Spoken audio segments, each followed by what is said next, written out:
Wide ಮಾಡಿ ಸಮಾರಂಭಕ್ಕೆ ಎಲ್ಲ ನಮ್ಮ ಮತ್ತು ವಿಶೇಷವಾಗಿ ಎಲ್ಲ ಸದಸ್ಯರು, ಅಧ್ಯಕ್ಷರು, ಉಪಾಧ್ಯಕ್ಷರು, ಸದಸ್ಯರು ಮತ್ತು ಮುಖಂಡರು ಮತ್ತು ಕೂಡ್ಲಿಗಿ ಪಟ್ಟಣದ ಮತ್ತು ಕೂಡ್ಲಿಗಿ ತಾಲೂಕಿನ ಎಲ್ಲ ನಮ್ಮ ಮುಖಂಡರಿಗೆ, ಹಿರಿಯರಿಗೆ ಮತ್ತು ನಮ್ಮ ಮಾಧ್ಯಮಿಕರಿಗೆ, ಸಾರ್ವಜನಿಕರಿಗೆ, ಎಲ್ಲ ಅಧಿಕಾರಿಗಳಿಗೆ ನಮಿಸುತ್ತಾ, ಇವತ್ತು ನಿಜವಾಗ್ಲೂ ಏನಾದರೂ ಒಂದು ಸಾಧನೆ ಮಾಡಬೇಕಂದ್ರೆ ಅದಕ್ಕೆ ಶಿಕ್ಷಣ ಬಹಳ ಮುಖ್ಯವಾಗಿದೆ. ಅದಕ್ಕೆ ಅದರಲ್ಲಿ ವಿಶೇಷವಾಗಿ ಇಂಥ ಒಂದು ಅತಿ ಹಿಂದುಳಿದ ತಾಲೂಕು ಈಗೆಲ್ಲ ದಿನಪತ್ರಿಕೆಯಲ್ಲಿ ಪೇಪರಲ್ಲಿ ನೀವು ನೋಡ್ತಾ ಇದ್ದೀರಾ. ಬೆಳಿಗ್ಗೆ ಅಂದ್ರೆ ಗುಳೆ ಹೋಗ್ತಾ ಇದ್ರೆ ತಾಲೂಕಿಂದ ಗುಳೆ ಹೋಗ್ತಾ ಇದ್ದಾರೆ. ಗುಳೆ ಹೋದ್ರೆ ಏನಾಗ್ತದೆ, ಮಕ್ಕಳು ಶಿಕ್ಷಣದಿಂದ ವಂಚಿತರಾಗ್ತಾರೆ. ಅದರಿಂದ ಇದು ಏನಾದರೂ ವಸತಿ ಶಾಲೆಗಳು ಇದ್ರೆ ಮಾತ್ರ ಹೋದ್ರೆ ಕೂಡ ಆ ಮಕ್ಕಳಿಗೆ ಒಂದು ಶಿಕ್ಷಣ ಸಿಗಂತ ಒಂದು ಕೆಲಸ ಆಗ್ಬೇಕಂತಲೇ ನಾನು ಏನು ಶಾಸಕನಾದಾಗಲಿಂದ ಅತಿ ಹೆಚ್ಚು ಒತ್ತಡ ಅನುಭವಿಸಿದ್ದು ಈ ಮೊರಾರ್ಜಿ ಶಾಲೆಗಳಿಗೆ ಅಡ್ಮಿಷನ್ಸ್. ಈಗ 50 ಅಡ್ಮಿಷನ್ಸ್ ಇರ್ತದೆ ವರ್ಷಕ್ಕೆ 6ನೇ ಕ್ಲಾಸ್ಗೂ. ಅದ್ರ ಮೇಲೆ ಆಗೋದಿಲ್ಲ, ಇರೋದು 3 ಹೋಗ್ಲಿಗೂ ಅಂತ ಫಿಕ್ಸ್ ಮಾಡಿಬಿಟ್ಟಿದ್ದಾರೆ. ಸೊ ಅದಕ್ಕೆ ಸರ್ಕಾರಕ್ಕೂ ಭಾಳ ಕಷ್ಟದ ಕೆಲಸ ಆಗಿತ್ತು ಒಂದೊಂದೇ ಇದು. ಯಾಕೆಂದರೆ ಎಲ್ಲ ನಾವು ಅದನ್ನೇ ಫೈಟ್ ಮಾಡಿದ್ವಿ.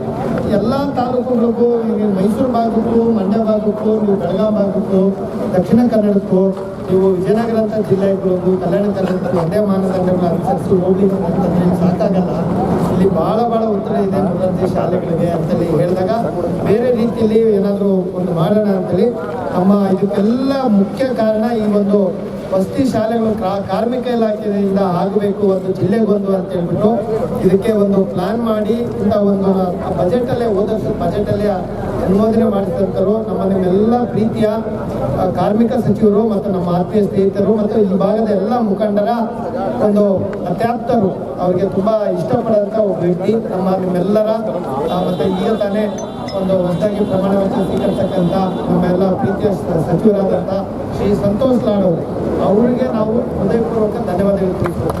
ಅವರು ಅಂದಿನ ಮಾನ್ಯ ಪೂರ್ವ ಮುಖ್ಯಮಂತ್ರಿಗಳಾದಂಥ ಸಿದ್ದರಾಮಯ್ಯ ಸಾಹೇಬರು ಮಾರ್ಗದರ್ಶನದಂತೆ ಏನಾದರೂ ಇವೆಲ್ಲ ಭಾಳ ಬಡವ ತಾಲೂಕುಗಳಿದ್ದಾವೆ, ಇದಕ್ಕೇನಾದರೂ ಬೇರೆ ರೀತಿ ನಾವು ಮೊರಾರ್ಜಿ ಶಾಲೆಗಳ ಒಂದು ವ್ಯವಸ್ಥೆ ಮಾಡಬೇಕು ಅಂತ ಹೇಳಿದಾಗ ಅವ್ರ ಮಾರ್ಗದರ್ಶನದಲ್ಲಿ ಸಂತೋಷ್ ಲಾಡ್ ಸಾಹೇಬರು ಮತ್ತು ಆಗಿನ ಉಪಮುಖ್ಯಮಂತ್ರಿಗಳು, ಈಗ ಪ್ರಸ್ತುತ ಮುಖ್ಯಮಂತ್ರಿಗಳಾದ ಡಿ ಕೆ ಶಿವಕುಮಾರ್ ಸಾಹೇಬರ ನೇತೃತ್ವದಲ್ಲಿ ಒಂದು ಆದೇಶ ಮಾಡಿ ಒಂದು ಜಿಲ್ಲೆಗೊಂದು ಮೊರಾರ್ಜಿ ಶಾಲೆ ಅಂತೇಳಿ. ಅದರಲ್ಲಿ ನನಗೆ ಭಾಳ ಖುಷಿ ಏನಂತಂದರೆ ನಮ್ಮೆಲ್ಲರ ಪ್ರೀತಿ ಸಂತೋಷ್ ಲಾಡ್ ಅವರು ರಾಜ್ಯದಲ್ಲೇ ಫಸ್ಟ್ ಹೆಸರು ನಮ್ಮ ಕೂಡ್ಲಿಗಿ 31 ಜಿಲ್ಲೆಗೊಂದು ಅನೌನ್ಸ್ ಮಾಡಿದಾಗ ಫಸ್ಟ್ ಹೆಸರು ನಮ್ಮ ಕೂಡ್ಲಿಗಿ ಅಂತ. ನಿಜವಾಗ್ಲೂ ಅದು ಭಾಳ ಖುಷಿ ತರಂಥ ವಿಚಾರ ಅಂತ ನನಗೂ ಭಾಳ ಖುಷಿ ಆಗ್ತದೆ ಸಂದರ್ಭದಲ್ಲಿ ಹೇಳೋಕ್ಕೆ. ಇದೇ ರೀತಿ ಇವತ್ತು ಎಲ್ಲರ ಕನಸು, ಇವತ್ತು ಸುಮಾರು 500 ವಿದ್ಯಾರ್ಥಿಗಳಿಗೆ ಅವಕಾಶ ಇರೋಂಥ ಒಂದು 10 ಎಕರೆ ಜಾಗದಲ್ಲಿ ಸುಸಜ್ಜಿತವಾದ ಒಂದು ವಿಶ್ವ ದರ್ಜೆಯ ಒಂದು ವಸತಿ ಶಾಲೆ ನಮ್ಮ ಶಿವಪುರ ಕೂಡ್ಲಿಗಿ ಮಧ್ಯೆ ಆಗ್ತದೆ ಅಂತಂದರೆ ನಿಜವಾಗ್ಲೂ ಆ ಒಂದು ನಮ್ಮ ಹಿಂದುಳಿದ ತಾಲೂಕಿನ ಈ ಮಕ್ಕಳಿಗೆ ನಿಜವಾಗ್ಲೂ ಇವತ್ತು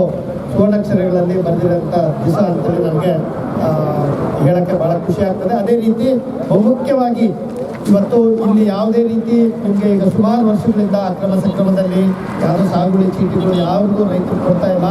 ಪಾಪ 1 ಎಕರೆ, ಅರ್ಧ ಎಕರೆ, 1.25 ಎಕರೆ ಇಂಥದ್ದೇ ಒಂದು ಜೀವನ ಮಾಡಿಕೊಂಡು ಸರ್ಕಾರಿ ಜಮೀನ ಸಣ್ಣ ಪುಟ್ಟ ಬಡವರು ಅತಿ ಕಡು ಬಡವರು ಇವತ್ತು ಇದನ್ನೆಲ್ಲ ಜಮೀನನ್ನು ಉಳುಮೆ ಮಾಡ್ಕೊಳ್ತಾ ಇದ್ರು.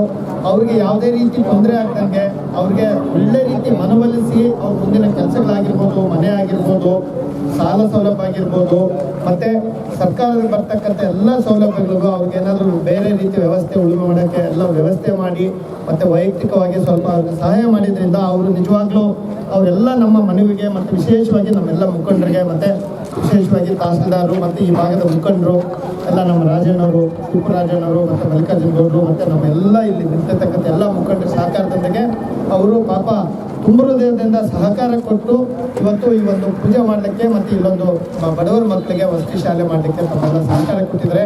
ನಮ್ಮ ಸರ್ಕಾರದ ಪರದಿಂದ ತಾಲೂಕಿನ ಎಲ್ಲರೂ ಪರವಾಗಿ ನಿಮಗೆ ಹೃದಯಪೂರ್ವಕ ಧನ್ಯವಾದಗಳನ್ನು ಮತ್ತು ವಂದನೆಗಳನ್ನು ತಿಳಿಸಿಕೊಟ್ಟಿದ್ದೇನೆ. ಅದೇ ರೀತಿ ಇವತ್ತು ಈ ಒಂದು ಶಾಲೆ ನಿಜವಾಗ್ಲೂ ಏನು ಶಿವಪುರಕ್ಕೆ ಅಷ್ಟೇ ಅಲ್ಲ, ಇದು ಒಂದು 4-5 ಜಾಗ ನಾವು ಇದು ಮಾಡಿದ್ವಿ ಇದೊಂದು. ಆದರೆ ಇವತ್ತು ಯಾಕೆಂತಂದರೆ ಎಲ್ಲೋ ಒಂದು ಮೂಲೆಯಲ್ಲಿ ಮಾಡಿದ್ರೆ ಅದಕ್ಕೆ ಮತ್ತೆ ಶಿಕ್ಷಕರು ಕೊರತೆ ಆಗ್ತದೆ, ಸ್ಟಾಫ್ ಕೊರತೆ ಆಗ್ತದೆ, ಮತ್ತು ಅವರು ಕೊಟ್ಟೂರಲ್ಲಿ ಮನೆ ಮಾಡೋದು, ಚುಚ್ಚೋಗಳಲ್ಲಿ ಮನೆ ಮಾಡೋದು, ಕೂಲಿಗೆ ಮನೆ ಮಾಡೋದು, ಓಡಾಡೋದು, ಮತ್ತು ಮಕ್ಕಳಿಗೆ ನೆಗ್ಲೆಕ್ಟ್ ಮಾಡೋಂಥ ಕೆಲಸ ಆಗ್ತದೆ. ಇವು ಕೂಡ್ಲಿಗೆ ಸುತ್ತಮುತ್ತನೇ ಒಂದು ಹೈವೇಲಿ ಇದ್ದರೆ ಒಂದು ಒಳ್ಳೆ ಕಟ್ಟಡ ಆಗ್ತದೆ, ಮತ್ತು ಪೇರೆಂಟ್ಸ್ಗೂ ಕೂಡ ಬರೋಕ್ಕೂ ಹೋಗೋಕ್ಕೂ ಒಳ್ಳೆ ಅನುಕೂಲ ಆಗ್ತದೆ. ಮತ್ತು ಇಲ್ಲೇ ಹತ್ರ ಇರೋದ್ರಿಂದ ಟೀಚರ್ಸ್ಗೆ ಸ್ಟಾಫ್ ಕೂಡ ಇಲ್ಲೇ ವಾಸ ಮಾಡಲಿಕ್ಕೇನೋ ಎಲ್ಲ ರೀತಿ ಅನುಕೂಲ ಆಗ್ತದೆ ಅಂತೇಳಿ ಒಂದು ತುಂಬ ಒಳ್ಳೆ ಜಾಗನ ನಾವು ಇಲ್ಲಿ ಸೆಲೆಕ್ಟ್ ಮಾಡಿ ಇವತ್ತು ನಾಗಾರ್ಜುನ್ ಕನ್ಸ್ಟ್ರಕ್ಷನ್ ಕಂಪ್ನಿ ಅಂತೇಳಿ ಹೈದರಾಬಾದ್ ಅವ್ರಿಗೆ ಇದು ಟೆಂಡರ್ ಆಗಿದೆ. ಈಗ ಅವರು ದೇಶಾದ್ಯಂತ ದೊಡ್ಡ ದೊಡ್ಡ ಕಾಂಟ್ರಾಕ್ಟ್ಗಳು ತಗೊಂಡು ಮಾಡಿರೋಂಥವರು. ಸೊ ನಿಮಗೂ ಇದು ಅತಿ ಶೀಘ್ರವಾಗಿ ಸ್ಟಾರ್ಟ್ ಮಾಡಿ ಇದು 1 ವರ್ಷದಲ್ಲಿ ಮುಗಿಸೋಂಥ ಕೆಲಸ ಮಾಡಬೇಕು. ನಮ್ಮ ಮುಖಂಡರ ಮತ್ತು ನಮ್ಮೆಲ್ಲ ತಾಲೂಕಿನ ಸಹಕಾರ ನಿಮಗಿರ್ತದೆ. ಸೊ ಅತಿ ಶೀಘ್ರದಲ್ಲೇ ಶುರು ಮಾಡಿ ಒಂದು ಸುಸಜ್ಜಿತವಾದ ಒಂದು ಕಟ್ಟಡ, ಒಂದು ವಿಶ್ವದರ್ಜೆ ಕಟ್ಟಡ ಮಾಡಿ ಒಂದು ಮಕ್ಕಳು ವಸತಿ ಶಾಲೆಗೆ ನಾವು ಒಂದು ಅವಕಾಶ ಮಾಡಿಕೊಡ್ಬೇಕಂತ ಹೇಳ್ತಾ, ಮತ್ತು ಇದಕ್ಕೆಲ್ಲ ಸಹಕರಿಸಿದಂಥ ಪ್ರತಿಯೊಬ್ಬರಿಗೂ ನಾನು ಹೃದಯಪೂರ್ವಕ ಧನ್ಯವಾದಗಳು ತಿಳಿಸ್ತಾ, ಇವತ್ತು ಇಂಥದೇ ಇನ್ನೂ ತುಂಬ ಕೆಲಸಗಳು ನಮ್ಮ ತಾಲೂಕಲ್ಲಿ ಇನ್ನೂ ಭಾಳ ಕೆಲಸಗಳು ಮಾಡೋವಿದ್ದಾವೆ.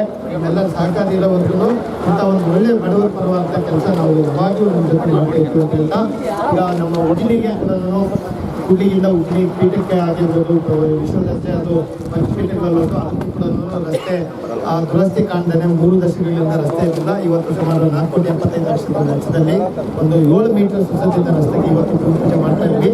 ಅದೇ ರೀತಿ ನಮ್ಮೆಲ್ಲರ ದೇವರ ಆಶೀರ್ವಾದದಿಂದ, ನಿಮ್ಮೆಲ್ಲರ ಆಶೀರ್ವಾದದಿಂದ ಇವತ್ತು ಮಲೆನಾಡಲ್ಲಿ ಉತ್ತಮ ಮಳೆಯಾಗಿ, ತುಂಬ ಒಳ್ಳೆಯ ಮಳೆ ಆಗಿ ಇವತ್ತೆಲ್ಲ ಸುಮಾರು 1 ಲಕ್ಷ ಕ್ಯೂಸೆಕ್ಸ್ ನೀರು ತುಂಗಭದ್ರೆಗೆ ಬರ್ತಾ ಇದೆ.